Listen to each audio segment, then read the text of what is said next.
Hello everybody, Christine here, and welcome back to another video. In this video, we're gonna go over editing color using Adobe Premiere Rush. Now, Premiere Rush is much easier to use than Premiere Pro, so this video is perfect for you if you're just trying to get introduced to how to edit the color settings in a video that you took. Without further ado, let's get started. I have opened up my Adobe Premiere Rush app. The first thing I'm gonna do is hit Create New Project, and here on the left side, you can look for the file that you wanna add to your project.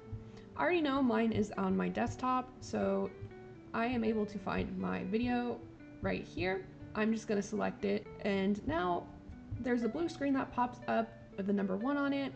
This just means I've selected it, and it's the first thing that I selected, so if I wanted to add more photos or videos, I can totally do that, and it'll show what number, and it'll display what order I selected them, and if I don't want them in there, I just select them again and they automatically go away. Down here on the left, I'm just gonna rename this and I'm gonna hit create. And now Premiere Rush has opened up my video. And down here, we can see the video length. Right now it's displaying that my video is about 2 minutes and 40 seconds.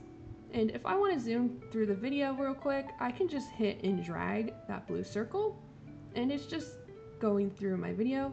And as I'm moving that as well, we can see that this blue bar is following it.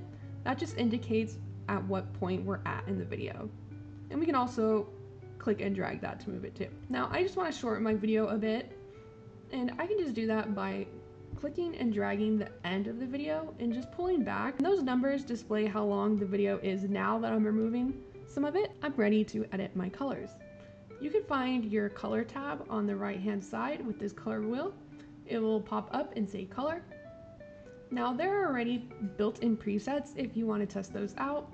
They act like filters, but I just want to edit them manually. So I'm gonna hit edit and I'm brought to my settings. I have my basic settings and I have my advanced settings. Now don't freak out if you don't know any of these terms, you will learn as you go. Now I just want to lower the saturation and vibrance of this film because the camera I was using was stuck on a filter preset. So in reality, it's not this warm. So I'm just gonna turn down my saturation, but if I slide it all the way down, it will be black and white.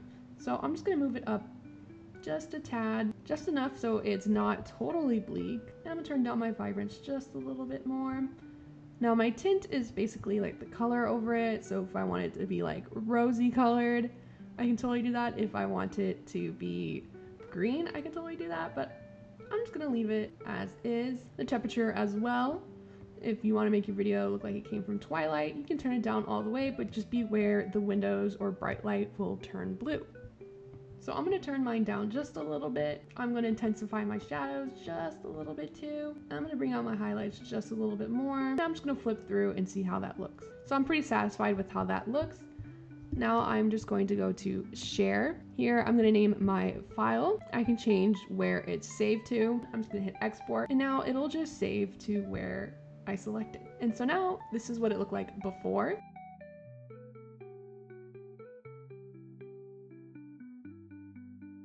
And this is what it looks like now.